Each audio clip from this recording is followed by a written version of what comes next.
ಹಿಂದೂ ರಾಷ್ಟ್ರ ಅಸಾಧ್ಯ ಈಗೊಂದು ಚರ್ಚೆಗೆ ಎಡೆ ಮಾಡಿಕೊಟ್ಟಿದೆ ಒಂದಿಷ್ಟು ಹೇಳಿಕೆ.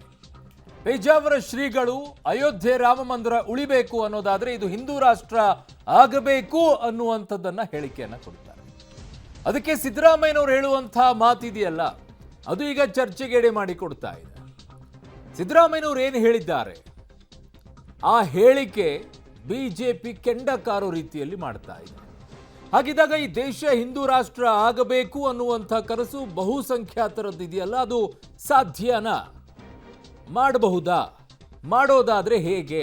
ಮಾಡಕ್ ಆಗೋದಿಲ್ಲ ಅನ್ನೋದಾದ್ರೆ ಯಾಕೆ? ಇವೆಲ್ಲವೂ ಕೂಡ ಚರ್ಚೆಯಲ್ಲಿದೆ. ಇವತ್ತು ಚರ್ಚೆ ಮಾಡೋಣ. ಸೊ ಬಿಜೆಪಿ ಮತ್ತು ಕಾಂಗ್ರೆಸ್ ಮಧ್ಯೆ ಹಿಂದೂ ರಾಷ್ಟ್ರ ಜಟಾಪಟಿ ಈಗ ಜೋರಾಗಿದೆ. ಲೋಕಸಮರದ ಮುನ್ನ ಹಿಂದುತ್ವ ಮತ್ತು ವರ್ಸಸ್ ಬಹುತ್ವ ಈ ಫೈಟ್ ಈಗ ಜೋರಾಗ್ತಾ ಇದೆ. ಹಿಂದುತ್ವ ರಾಷ್ಟ್ರ ಪರಿಕಲ್ಪನೆಗೆ ಸಿಎಂ ಸಿದ್ದರಾಮಯ್ಯನವರು ಕೌಂಟರ್ ಕೊಟ್ಟಿದ್ದಾರೆ. ನಮ್ಮ ದೇಶ ಬರೀ ಹಿಂದೂಗಳ ರಾಷ್ಟ್ರ ಅಲ್ಲ, ಅನ್ಯ ಧರ್ಮೀಯರು ಇರೋದ್ರಿಂದ ಹಿಂದೂ ರಾಷ್ಟ್ರ ಅಸಾಧ್ಯನಾ? ನಮ್ಮ ದೇಶವನ್ನ ಬರೀ ಹಿಂದೂ ರಾಷ್ಟ್ರ ಮಾಡಲು ಆಗಲ್ಲ. ಹಿಂದೂ ರಾಷ್ಟ್ರ ಬಿಜೆಪಿಯವರ ಸ್ಲೋಗನ್ ಮತ್ತು ಸಿದ್ಧಾಂತ. ಹಿಂದುತ್ವದ ವಿರುದ್ಧ ಸಿಎಂ ಸಿದ್ದರಾಮಯ್ಯನವರು ಬಹುತ್ವ ಅಸ್ತ್ರವನ್ನ ಪ್ರಯೋಗ ಮಾಡಿದ್ದಾರೆ. ಕೇವಲ ಹಿಂದೂಗಳು ಮಾತ್ರ ಇಲ್ಲ, ಇಲ್ಲಿ ಕ್ರಿಶ್ಚಿಯನ್ ಇದ್ದಾರೆ, ಮುಸ್ಲಿಮರಿದ್ದಾರೆ, ಬೌದ್ಧರಿದ್ದಾರೆ, ಜೈನರಿದ್ದಾರೆ. ಹಾಗಾಗಿ ಇದನ್ನ ಹಿಂದೂ ರಾಷ್ಟ್ರ ಮಾಡಕ್ ಆಗೋದಿಲ್ಲ ಅನ್ನುವಂಥ ಮಾತನ್ನ ಇವತ್ತು ಹೇಗೆ ಮಾಡಕ್ ಸಾಧ್ಯ ಅನ್ನುವಂಥ ಪ್ರಶ್ನೆಯನ್ನ ಸಿದ್ದರಾಮಯ್ಯನವರು ಎತ್ತಿರೋದು. ಹಾಗಿದ್ದಾಗ ಬೇರೆ ದೇಶಗಳಲ್ಲಿ ಯಾವ ಧರ್ಮಗಳು ಇಲ್ವಾ? ಕ್ರಿಶ್ಚಿಯನ್ ಕಂಟ್ರಿ ಅಂತ ಕರೆಸಿಕೊಳ್ಳುವಂಥ ದೇಶದಲ್ಲಿ ಹಿಂದೂಗಳಿಲ್ವಾ, ಮುಸ್ಲಿಮರಿಲ್ವಾ? ಅದೇಗೆ ಕ್ರಿಶ್ಚಿಯನ್ ಕಂಟ್ರಿ ಅಂತ ಕರೆಸಿಕೊಳ್ಳುತ್ತೆ?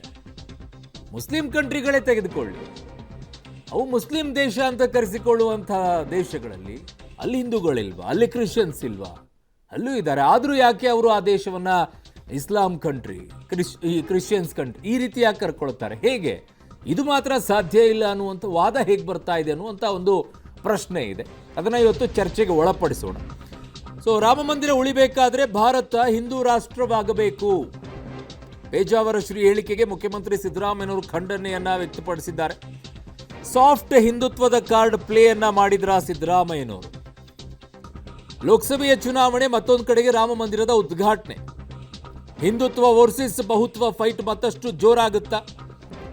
ಕಾಂಗ್ರೆಸ್ನದ್ದು ವೋಟ್ ಬ್ಯಾಂಕ್ ಗಟ್ಟಿ ಮಾಡಿಕೊಳ್ಳುವ ಲೆಕ್ಕಾಚಾರನ ಹೊಸ ಚರ್ಚೆಗೆ ನಾಂದಿ ಹಾಡ್ತಾ ಇದೆಯಾ ಸಿದ್ದರಾಮಯ್ಯನವರ ಹೇಳಿಕೆ? ಸೊ ಬಹಳ ದೊಡ್ಡ ಮಟ್ಟದಲ್ಲಿ ಒಂದು ಚರ್ಚೆಗೆ ಬರೋದೇನು ಗೊತ್ತಾ? ಕೆಲವು ಸಂದರ್ಭಗಳಲ್ಲಿ ನಾನು ಸಾಫ್ಟ್ ಹಿಂದುತ್ವ, ನಾನು ಹಿಂದೂ ಅಲ್ವೇನ್ರಿ, ನಾನು ಹಿಂದೂನಿರಿ ಅನ್ನುವಂಥ ಹೇಳಿಕೆಗಳು ಬರುತ್ತೆ.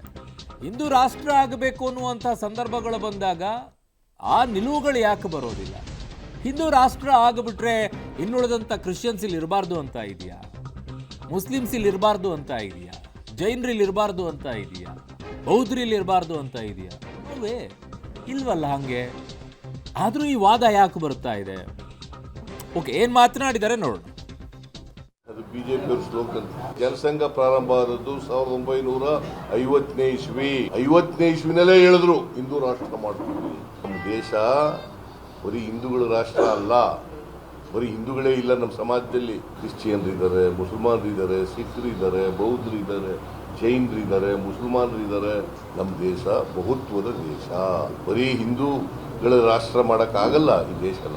ಬಿಜೆಪಿಯವರ ಸಿದ್ಧಾಂತ ಇದು, ಹಿಂದೂ ರಾಷ್ಟ್ರ ಮಾಡ್ತೀವಿ ಅಂತ. ಈ ದೇಶವನ್ನ ಹಿಂದೂ ರಾಷ್ಟ್ರ ಮಾಡೋಕ್ಕಾಗಲ್ಲ. ಅದು ಬಿಜೆಪಿಯವರ ಸ್ಲೋಗನ್. ಜನಸಂಘ ಪ್ರಾರಂಭ ಆದದ್ದು 1950ನೇ ಇಸ್ವಿ. 50ನೇ ಇಸ್ವಿನಲ್ಲೇ ಹೇಳಿದ್ರು ಹಿಂದೂ ರಾಷ್ಟ್ರ ಮಾಡ್ತೀವಿ. ನಮ್ಮ ದೇಶ ಬರೀ ಹಿಂದೂಗಳ ರಾಷ್ಟ್ರ ಅಲ್ಲ, ಬರೀ ಹಿಂದೂಗಳೇ ಇಲ್ಲ ನಮ್ಮ ಸಮಾಜದಲ್ಲಿ. ಕ್ರಿಶ್ಚಿಯನ್ರಿದ್ದಾರೆ, ಮುಸಲ್ಮಾನರಿದ್ದಾರೆ, ಸಿಖ್ರಿದ್ದಾರೆ, ಬೌದ್ಧರಿದ್ದಾರೆ, ಜೈನರಿದ್ದಾರೆ, ಮುಸಲ್ಮಾನರಿದ್ದಾರೆ. ನಮ್ಮ ದೇಶ ಬಹುತ್ವದ ದೇಶ. ಬರೀ ಹಿಂದೂಗಳ ರಾಷ್ಟ್ರ ಮಾಡೋಕ್ಕಾಗಲ್ಲ ಈ ದೇಶನ. ಬಿಜೆಪಿಯವರ ಸಿದ್ಧಾಂತ ಇದು, ಹಿಂದೂ ರಾಷ್ಟ್ರ ಮಾಡ್ತೀವಿ ಅಂತ. ಈ ದೇಶವನ್ನ ಹಿಂದೂ ರಾಷ್ಟ್ರ ಮಾಡೋಕ್ಕಾಗಲ್ಲ. ಅದು ಬಿಜೆಪಿಯವರ ಸ್ಲೋಗನ್. ಜನಸಂಘ ಪ್ರಾರಂಭ ಆದದ್ದು 1950ನೇ ಇಸ್ವಿ. 50ನೇ ಇಸ್ವಿನಲ್ಲೇ ಹೇಳಿದ್ರು ಹಿಂದೂ ರಾಷ್ಟ್ರ ಮಾಡ್ತೀವಿ. ನಮ್ಮ ದೇಶ ಬರೀ ಹಿಂದೂಗಳ ರಾಷ್ಟ್ರ ಅಲ್ಲ, ಬರೀ ಹಿಂದೂಗಳೇ ಇಲ್ಲ ನಮ್ಮ ಸಮಾಜದಲ್ಲಿ. ಕ್ರಿಶ್ಚಿಯನ್ರಿದ್ದಾರೆ, ಮುಸಲ್ಮಾನರಿದ್ದಾರೆ, ಸಿಖ್ರಿದ್ದಾರೆ, ಬೌದ್ಧರಿದ್ದಾರೆ, ಜೈನರಿದ್ದಾರೆ, ಮುಸಲ್ಮಾನರಿದ್ದಾರೆ. ನಮ್ಮ ದೇಶ ಬಹುತ್ವದ ದೇಶ. ಬರೀ ಹಿಂದೂಗಳ ರಾಷ್ಟ್ರ ಮಾಡೋಕ್ಕಾಗಲ್ಲ ಈ ದೇಶನ.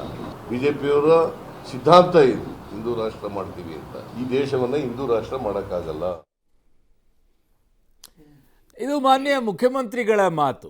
ಆದರೆ 1950 ಹಿಂದುವಿ ಸ್ವರಾಜ್ ಅಂತ ಹೇಳಿ ಅಖಂಡ ಭಾರತವನ್ನ ಇದ್ದಿದ್ದು ಹಿಂದೂ ರಾಷ್ಟ್ರ ಅಂತಾನೆ ಇದ್ದಿದ್ದು. ಮಾಡೋದು ಎಲ್ಲಿಂದ ಬಂತು? ಇರೋದೇ ಹಿಂದೂ ರಾಷ್ಟ್ರ. ಓಕೆ, ನಿಮ್ಮ ಪ್ರಕಾರ ಹೋಗೋದಾದ್ರೆ 1947 ದೇಶ ವಿಭಜನೆ ಆಗಿದ್ದು ಹೇಗೆ? ಯಾವ ಆಧಾರದ ಮೇಲೆ? ಹಾಗೆ ನೋಡಿದ್ರೆ ಮೋಸ ಮಾಡಿದ್ದೀರಾ ಹಿಂದೂಗಳಿಗೆ ಅನ್ನೋದು ಒಂದು ವಾದ ಇದೆ. ಡೆಫಿನೆಟ್ಲಿ ಅದರಲ್ಲಿ ಯಾವ ಅನುಮಾನವೂ ಕೂಡ ಇಲ್ಲ. ಸಿಎಂ ಸಿದ್ದರಾಮಯ್ಯನವರ ಬಹುತ್ವ ಹೇಳಿಕೆಗೆ ಬಿಜೆಪಿ ಈಗ ಕೆಂಡ ಕಾರ್ತಾ ಇದೆ.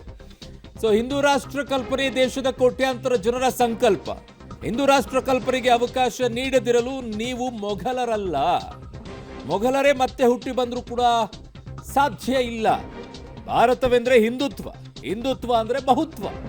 ವೋಟ್ ಬ್ಯಾಂಕ್ ರಾಜಕಾರಣಕ್ಕಾಗಿ ಹಿಂದುತ್ವ ದಮನ ಕುಮ್ಮಕ್ಕು ಅಂತ ಮುಖ್ಯಮಂತ್ರಿ ಸಿದ್ದರಾಮಯ್ಯನವರಿಗೆ ಬಿಜೆಪಿ ಪಾಳೆಯ ಈಗ ಟಕ್ಕರನ್ನ ಕೊಟ್ಟಿದೆ.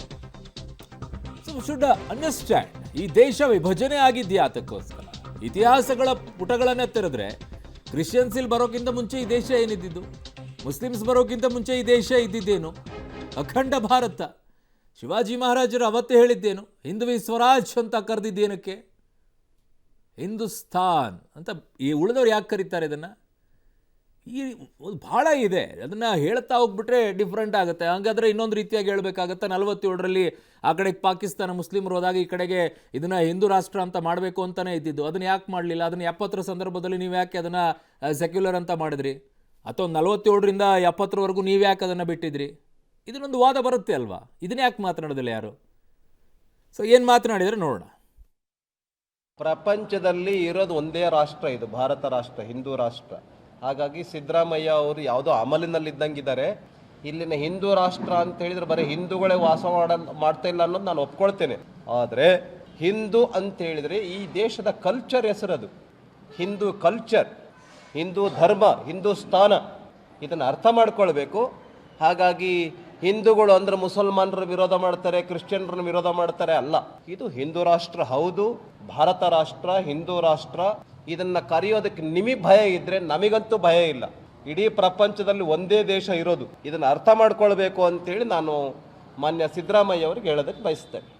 ನಾವು ವಿರೋಧ ಮಾಡ್ತೇವೆ. ಈ ದೇಶದವ್ರು ಇದ್ದು ಈ ದೇಶದವ್ರಂತೆ ಬದುಕಲಿಲ್ಲ. ಅವರು ಮತ ಅಂದರು, ಮತಾಂತರ ಮಾಡಿದರು, ಏನು ಸಾವಿರಾರು ಮಂದಿರಗಳನ್ನು ಕೊಳ್ಳೆ ಹೊಡೆದ್ರು, ಹಿಂದೂ ಸ್ತ್ರೀಯರ ಮಾನಭಂಗ ಮಾಡಿದರು.